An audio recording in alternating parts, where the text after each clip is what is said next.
జై శ్రీరామ్. ఓం నమో వెంకటేశాయ నమః.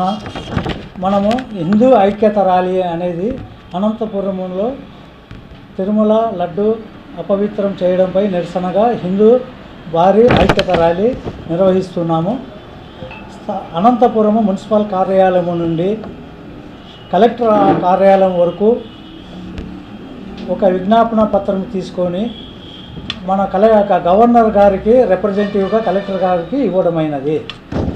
ఈ లడ్డూ ప్రసాదముది అలల్ట్రేషన్ జరిగిన కారణంగా ఈ రాష్ట్రంలో అన్ని టెంపుల్స్లోనూ అన్ని దేవాలయాల్లోనూ శ్రీశైలము, అమ్మవారు దుర్గమ్మ, విజయవాడ ఇట్లా అన్ని దేవాలయాల్లోనూ ఈ లడ్డూ ప్రసాదాల క్వాలిటీ ఎలా ఉన్నది, ఆహార పదార్థాల క్వాలిటీ ఎలా ఉన్నది, దాంట్లో అలల్ట్రేషన్ ఉందా, మరియు అన్య మతస్థులు అన్ని టెంపుల్స్లో అన్ని దేవాలయాల్లోనూ ఉండారు, వారిని తీసేసి హిందువులను పెట్టవలసిందిగా మేము కోరుతున్నాం.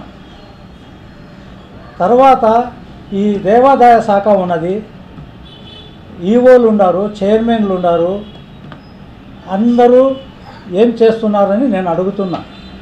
ఇంత హిందూ పాపులేషను మన రాష్ట్రంలో 80% వరకు ఉన్నారు. ఈ 80%కు దేవాదాయ శాఖ భరోసా ఏమీ ఇవ్వడం లేదు.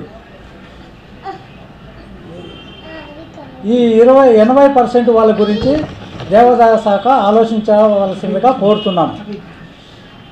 మీకు అట్లా ఇబ్బందికరం అయినచో విశ్వ హిందూ పరిషత్తుకు ఒప్పచెప్పవచ్చు దేవాలయాలు అన్నీ.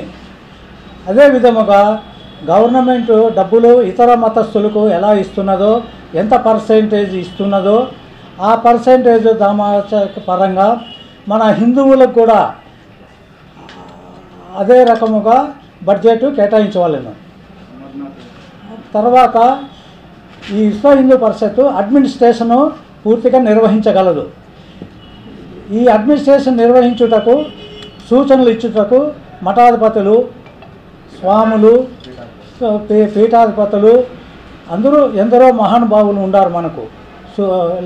Professors, Telugu pundits, Sanskrit pundits ఇట్లా ఎంతోమంది మనకు అనుకూలంగా ఉన్నారు. మనము దీన్ని నిర్విఘ్నంగా ప్రజలకు మంచి మంచి సంస్కారము, తర్వాత ఈ సనాతన ధర్మంలోకి తీసుకువెళ్ళడానికి మేము కోరుతున్నాము. ఇంతవరకు ఈ 60 సంవత్సరాలలో ఎంతో భ్రష్టు పట్టినది. దానిని ఇప్పుడు ప్రజలు మేల్కొన్నారు.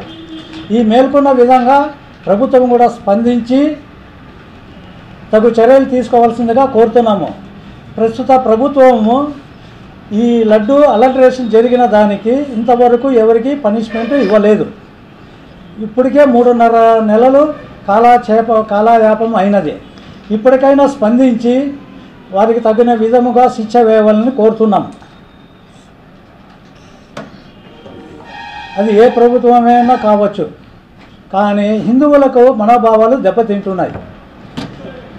హిందువులు తల ఎత్తుకొని తిరగలేకపోతున్నారు. మేము దీన్ని నిరసనను అనంతపురం నుండి స్టేటు, తర్వాత కేంద్రము, ప్రైమ్ మినిస్టరు మోడీ గారి దగ్గర వరకు తీసుకెళ్తాము. దీన్ని స్పందించవలసిందిగా మేము కోరుతున్నాం.